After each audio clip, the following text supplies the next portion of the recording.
Thank you very much. I'm here today representing the Spanish National Hydrogen Association.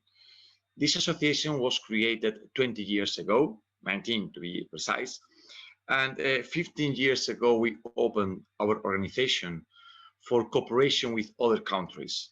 Currently, we have signed agreements with different embassies, different governments, different national associations with the idea of creating networks and creating bridges between the Spanish hydrogen industry and other countries that want to cooperate with the Spanish hydrogen economy. In the association, in the Spanish National Hydrogen Association, we are approximately 200 members. I would like to remark that in those members, we have people working in all the hydrogen value chain. We have companies and centers working on hydrogen production by using electrolysis and by using also reforming. We have companies working on hydrogen transportation and distribution, compression, storage, and also hydrogen utilization, from automobiles to fuel cells, for example. So we are covering all the value chain in this case.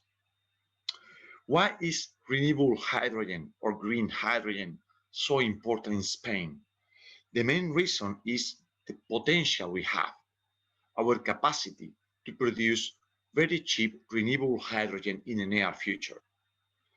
According to the International Energy Agency, or according to renewable hydrogen at something between 1 and 2 euros per kilogram or dollars per kilogram in the next 10 years. So we will be producing one of the most cheapest renewable hydrogen in Europe. We have the potential of producing this renewable hydrogen not only in order to cover our own demand, but also we are able to produce hydrogen to be exported to other countries inside Europe. In Europe, we are going to need to import renewable hydrogen, mainly because Northern Europe is not capable to produce all the green hydrogen that this part of Europe is going to demand in the future. So Spain is going to produce hydrogen not only for itself, but also to export renewable hydrogen to Northern Europe. For that reason, hydrogen is becoming a key part of the energy strategy in Spain. Last year, in November, the Spanish government released the hydrogen roadmap for Spain. In this vision, we are establishing some milestones to be fulfilled by 2030. Let's go to analyze some of them. For example, in Spain, we plan to install 4 gigawatts of electrolyzers by 2030. This is 10% of the total goal of Europe, which is planning to install 40 gigawatts by 2030 in all the continent. We are planning to use 25% of renewable hydrogen in the industry by 2030. We plan to have 150 hydrogen filling stations. Please note here that we are aiming to 150, and Korea, as you have mentioned at the beginning, is planning for 660. So it's a much smaller quantity than in Korea. It is the same with vehicles. We plan to have 7.5 thousand vehicles, hydrogen-fueled vehicles, in Spain by 2030, which is a teeny amount compared to the 850,000 vehicles that are planned for Korea by the same date. We are planning to have 2 different train lines working with hydrogen, and we plan to invest in the next 10 years almost 9 billion euros. We will talk about this figure later, okay? But if you analyze those goals, you will realize that Spain is more focused on renewable hydrogen production rather than in other kinds of strategies like fuel cells, we are not mentioning fuel cells in our strategy or use of hydrogen in transportation. The goals that we are setting for 2030 are really small compared to other countries. Let's analyze which other strengths Spain has in relation with renewable hydrogen. First, as we have mentioned, we are going to be able to produce very cheap renewable hydrogen. With this idea, we are going to produce not only the hydrogen that we need, but also renewable hydrogen to be exported to the Northern Europe. Second, as I have mentioned, Europe is going to import renewable hydrogen, mainly from Northern Africa. This hydrogen is going to enter into Europe by several ports. One of the most important ports is going to be Spain. Spain is going to be a major hub for renewable hydrogen. In order to receive renewable hydrogen from Africa, in order to produce renewable hydrogen, and in order to export renewable hydrogen to Northern Europe. And third, we are going to be able to export systems, equipment, hydrogen production plants, and also services like engineering or consultancy. So we have the opportunity to have our own technology. It's true that we still need to invest in the development of this technology, but the R&D potential is enormous. We are producing by now 3.6% of all the scientific papers, publications regarding hydrogen fuel cells in the world, for example. There is a very important opportunity in all the technology that we are developing in our research centers and universities. But we need to cover the gap between the research centers and the companies. We will talk about possible cooperations between Korea and Spain later, but let me remark now that this could be a very nice area for cooperation. Korean companies that are interested in technology and want to invest. 한국 같은 경우는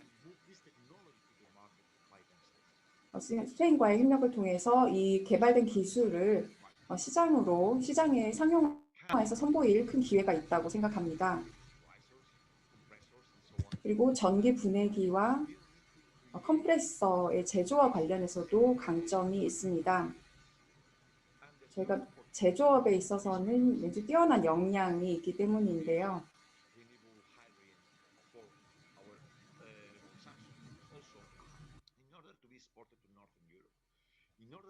저희 스페인 내수용뿐만이 아니라 이제 수출용까지도 고려를 하고 있습니다.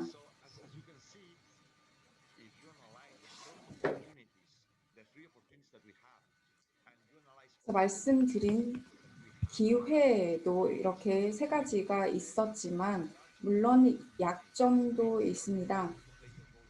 저희가 지금까지 쌓은 것이 없기 때문에 처음부터 시작해야 된다는 것이 그것인데요. 하지만 이미 로드맵이 나와 있고요. 그리고 앞으로 10년 동안 89억 유로 규모의 시장을 바라보고 있습니다.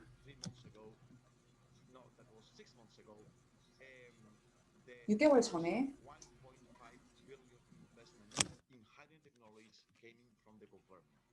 $15억 유로의 투자가 제시가 되었고요.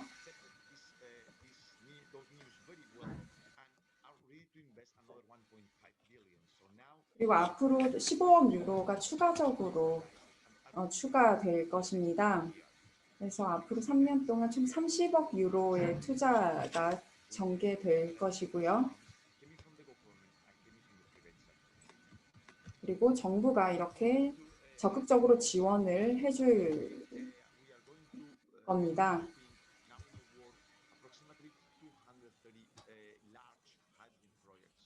지금 230개에 가까운 프로젝트가 진행 중이고요. 물론 절반 정도가 유럽에서 진행이 되고 있고 포르투갈, 프랑스, 독일 등에서 많은 부분이 진행이 되고 있지만 저희 역시도 예산을 배정하고 프로젝트를 진행하고 있습니다. According to the hydrogen strategy that we have in Europe, we are going to produce a lot of 유럽의 수소 전략에 따라 we are going to develop a nice market for our own market. 역시 환경 창출에 힘을 기울이고 있는데요. Hydrogen requirement. 특히 수소 경제와 관련해서 We look into the opportunities that we can see between Spain and Korea. I would like to focus 스페인과 on some key aspects that we have realized. First, 한국의 어떤 시장 협력 가능성을 보게 되면요. and the first funds coming from the government, we still don't have a regulation. 저희가 아까 말씀드린 많은 지원과 프레임워크에도 불구하고 아직까지 갖춰야 될 부분이 많습니다.